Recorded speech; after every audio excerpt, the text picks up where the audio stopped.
What's going on, Colts Nation? Appreciate you joining me for another video where we're going to get right into this one. I'm not messing around. This is not good. This is not a good conversation. This one is about Anthony Richardson. You could tell by the title. You could tell by the thumbnail. You know what this is. We're talking about Anthony Richardson. And we're going to start with what he said. Okay, this man came out and said, quote, and this is when he was asked about, taking himself out of the game. And we'll talk about it. This is what he said about taking himself out of the game. Quote, tired, I ain't going to lie. That was a lot of running right there that I did. So I just told Shane I needed a break right there.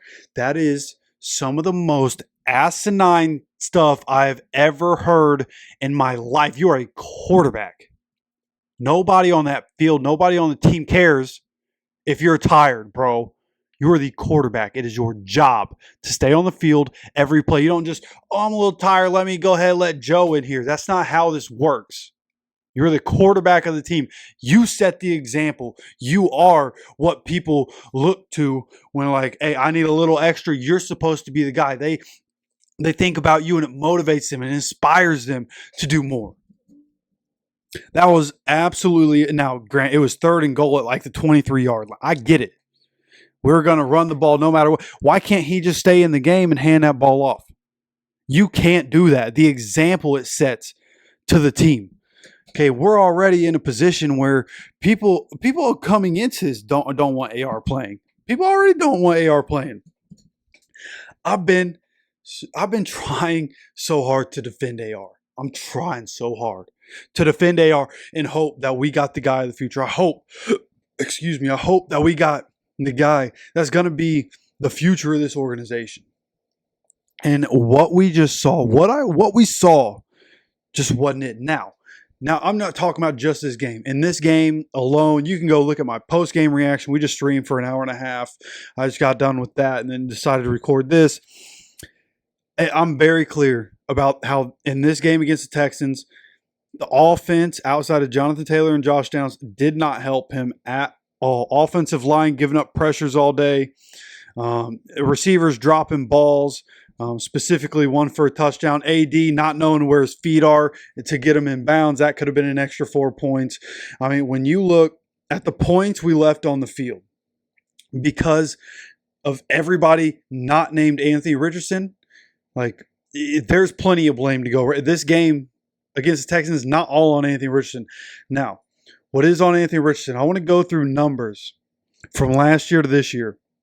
Okay, he started and played in 4 games last year. 50 completions on 84 attempts. That was 59.5% completion, which isn't incredible, but for a rookie, you'll take that. 577 yards, 3 touchdowns, 1 interception, along of 39. So it's not like last year it wasn't, all home run hitting plays, right? He was taking more what the defense gave him last year. He had a rating of 87.3. And then when you look at this year passing the ball, in 6 games played, he is throwing for 44.4%, which is god awful. That is, even for a rookie, you can't have it. 958 yards in 6 games. But this year, his average goes from 6.9 to 7.2. Why? Because he throws the ball down the field so much. Okay, his 4 touchdowns, 7 interceptions. 69 yards is the long, which was the pass to Josh Downs today. The long pass, Josh Downs by himself down the field and ends up scoring a touchdown. That's the longest in Anthony Richardson's career. But his rating with all that, 57.2. And right now, rating for his career, 72.4 out of, I think that rating goes up to 158.3 and the QBR goes to 100. I think that's how that is. But nonetheless, just not good enough. You look at career numbers for Anthony Richardson in 10 games. I don't know why they have 9 here on ESPN. It's 10 games, right? 4 and 6. And obviously, he hasn't completed all of those games, but he is 53.5% completion percentage for 1,360 yards in 10 games. That is 136 yards passing per game. And again, Texans game last year in Houston didn't finish Pittsburgh game this year didn't finish. Titans game last year didn't finish. Right? So altogether, he has 7 passing touchdowns, 8 interceptions. While I have your attention, if you enjoy the content, hit that like button. And of course, be subscribed and have notifications turned on. When you look at the channel, the amount of people that come here, 52.6% of the people that have watched content on this channel over the last month are not subscribed. And just to go deeper into those numbers, of the almost 14,000 views on this channel in the past month, 66.8% of those views come from people that are not subscribed to the channel. If you're one of those people, do me a favor, hit that subscribe button. Again, if you enjoy the content, hit that like button. Now, let's get back to the video. And from one year to the next, and from his rookie year to his second year, and he still hasn't completed 17 games, right? He hasn't played really a full NFL season. But from one season to the next, we're seeing regression. Okay, and then you look at his rushing stats from one year to the next. 136 yards last year, 242 this year. 5.4 average last year, 5.9 this year. 4 touchdowns last year, 1 this year. Although he does have 16 rushing first downs this year compared to 8 last season. So what I wanted to go through these numbers for is because of the regression. It's not all on him. Right? The regression is on the coaches too. Shane and that offensive coaching staff is the part of the coaching staff that we thought we could depend on. And it's getting worse. I think Shane as a play caller has regressed, right? From the Chargers to the Eagles and now to us. Last year with Gardner Minshew, he was able to win 9 games, mostly Gardner Minshew. And this year, the offense, we're able to make things happen at different times, but then we sputter. We're so inconsistent. And a lot of that comes down to coaching and how is the coaching staff failing Anthony Richardson right now? Or is it all Anthony Richardson? Maybe it is. But I just feel like the combination, right? Anthony Richardson is getting worse. The numbers are getting worse. He's turning the ball over more. He's only looking downfield, which is a massive issue. Right? You think about the development he needs to develop, and there needs to be more accountability on AR for why he's going down the field. You don't need to do that. There were multiple times in the game against the Texans where he's looking downfield and he pumps here, and he's waiting for something to happen so he can throw it downfield. He threw maybe 8 contested catches, just throwing it up, trying to give somebody a chance. You don't have to do that. And there needs to be accountability. When Jonathan Taylor is down low, you have all these tight ends, Mo Alley Cox, Drew Ogletree, Kylan Grants, and Will Mallory. You have all these tight ends on the roster, and your guy's not going to use them. Jonathan Taylor's the most dynamic running back in the league. You're not going to use them. What are we doing? Why is there not accountability for AR? What are we doing to hold him accountable for those mistakes? Okay? He needs to know Jonathan Taylor is our home run hitter on the offense. Alec Pierce is a home run hitter on the offense. You, as a quarterback, need to be a game manager. People say that in a derogatory term. I want my quarterback of my team to be a game manager. Please. Just keep us in it and don't mess it up. Look at what Jared Goff does with the Lions. That's what he needs to do. He needs to start watching Lions tape for their offense. He's going to be watching Lions tape here soon because we play the Lions. He needs to watch that offense operate. Watch Jared Goff operate that offense. He is doing an incredible job. Him and Ben Johnson and the way they work together to make that offense put up 52 points. Right? They score so much in Detroit. He needs to go look at what they're doing and how efficient they're able to be. And hey, I'm going to take what the defense gives me here, and then boom, it's going to open things up when I want to go intermediate or when I want to go deep. He's got to stop trying to do the home run hit. So there's that part of it. There's that part of where the development is not there. The development so far isn't there. And I do think that, last year we saw him getting better and then he gets injured, right? And then when you talk about coming into this season, he's starting to get better. We see improvement, especially in that Steelers game. The way that started had the improvement and then the hip injury, and then he's out for a couple of games. Now he's trying to come back and get back into the groove of things. It's like he keeps getting interrupted in his development. You think about going from college to the pros. He has to train for the combine. He's doing, instead of football training like Marvin Harrison Jr. was doing instead of football training because he was trying to help his draft stock. He needed to train for the combine and have a really good combine. And he ends up having a good combine, gets draft 4th overall, but never had real time to work on the individual fundamentals that he needed to work on. And then this past season, because of the injury, he doesn't get the experience of playing a full NFL season. He rehabs through the offseason and isn't really able to throw. I think it was May when he was able to finally really start to ramp up his throwing. He didn't get an offseason, once again, no offseason, to be able to work on the things that he individually needs to work on. And because of that, we're seeing a regression. I think that has a massive hand in the regression that we've seen.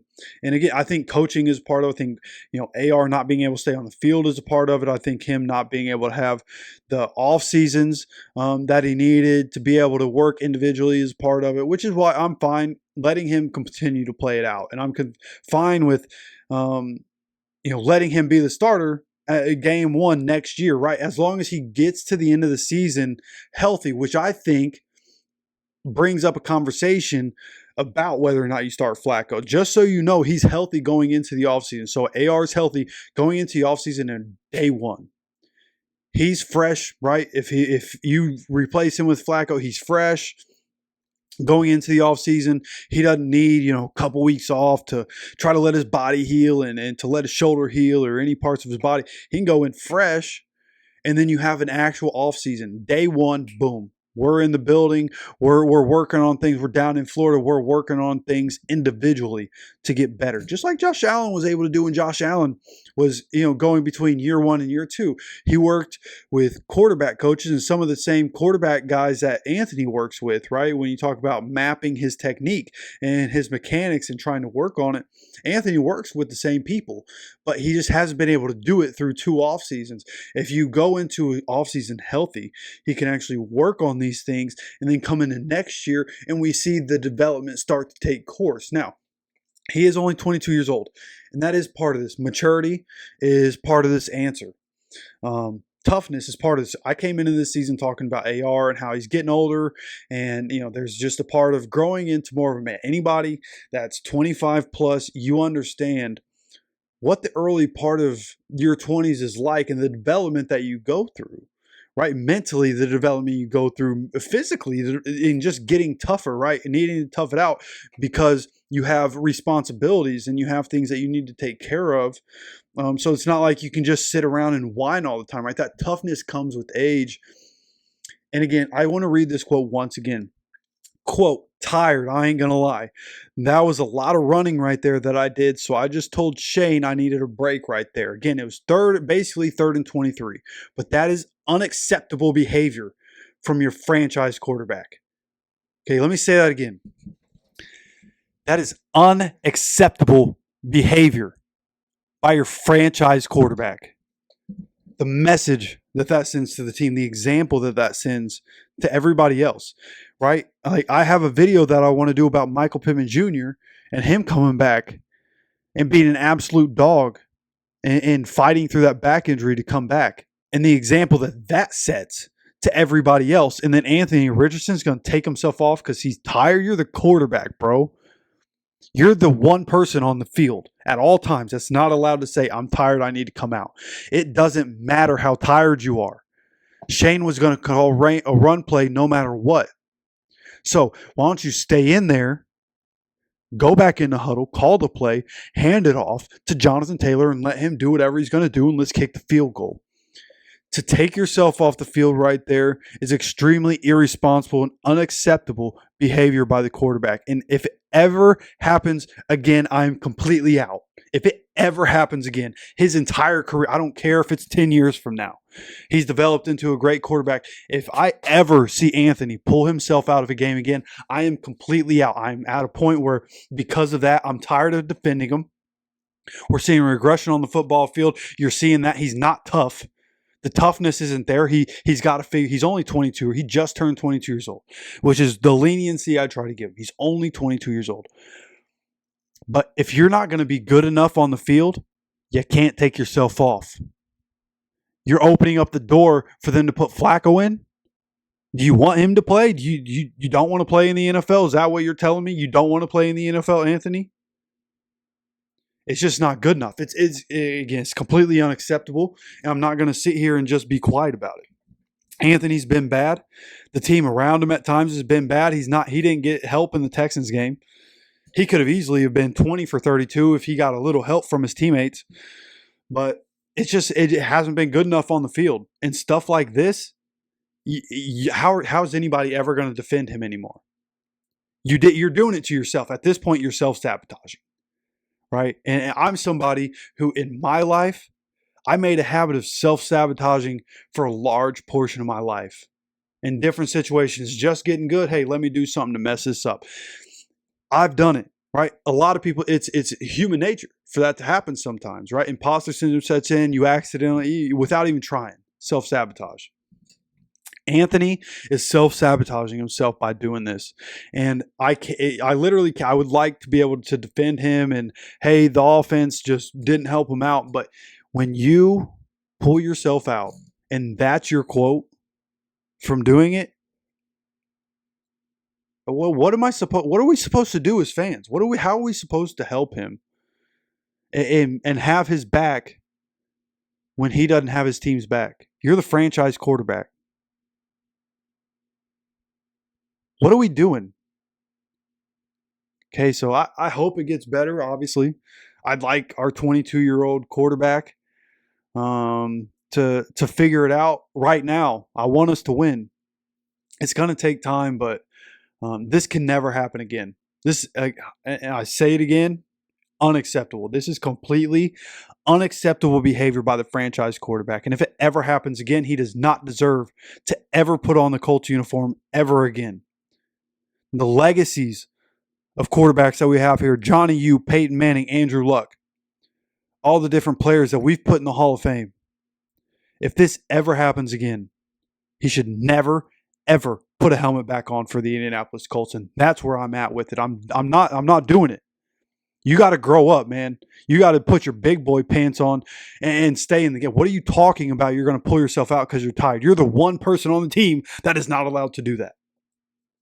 That's it. I mean, I guess kickers and punters get lumped in there, but I'm talking offense, defense, okay? Usually when we're talking offense, defense. I will not put up with this.